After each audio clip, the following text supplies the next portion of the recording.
నాతో కలపడి యుద్ధం చేసేవాడు ఎవడు వాడు? అయ్యో ముమ్మాడికి పతివ్రత కాదు. అలాంటి పనులు చేస్తారా?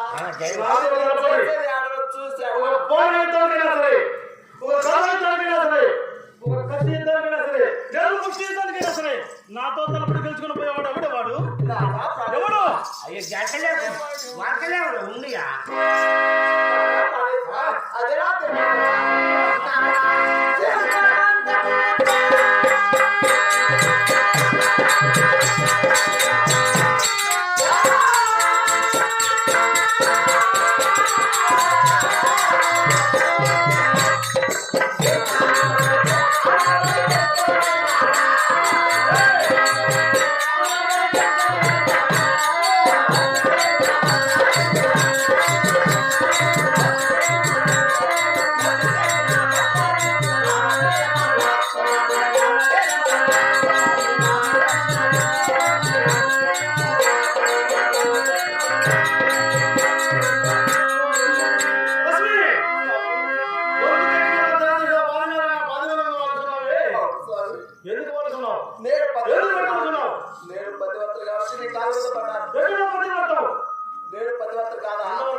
వాడికి ఆభరణం ఉన్నా ఈయనకి ఈ ఆభరణం ఉన్నా అని చెప్పావే.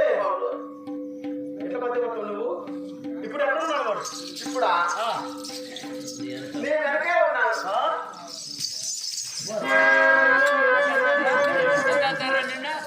వీడి బిడ్డ మనం సాకున్న బిడ్డ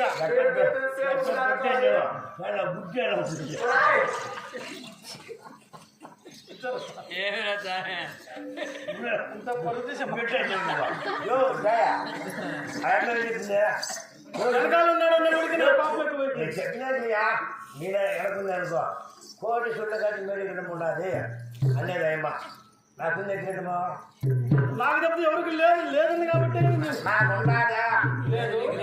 పిల్లలు ఉన్నాయా లేవు. నేను నల్ల పుట్టినా లేదు. మన అమ్మని గుడుకున్నాడు కోపాన్ని చెప్పుకోలేకపోతున్నా.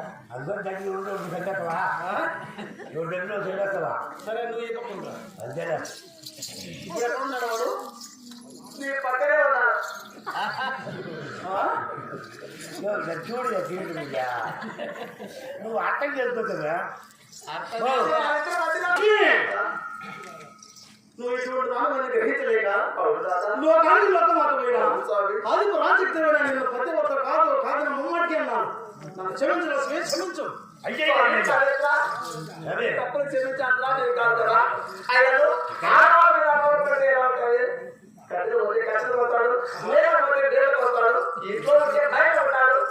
ఇలా నా మీద అనుమానం పడి నా వద్ద నువ్వు ఏ మాత్రం పోకుండా నా దగ్గర ఉంటావని ఇలా మరుమారు పేరు చెప్పారు తప్ప నాకెవరు లేదు. సరే అవును స్వామి, తెలియని మాట నేర్పించాను నీకు. మన సేవలు చెప్పాను. ఉండుకన్నా నా కొడుకు నేను వీడాడు కదా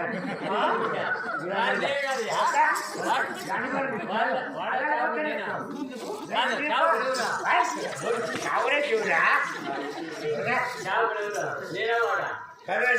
చెప్తాను కదా.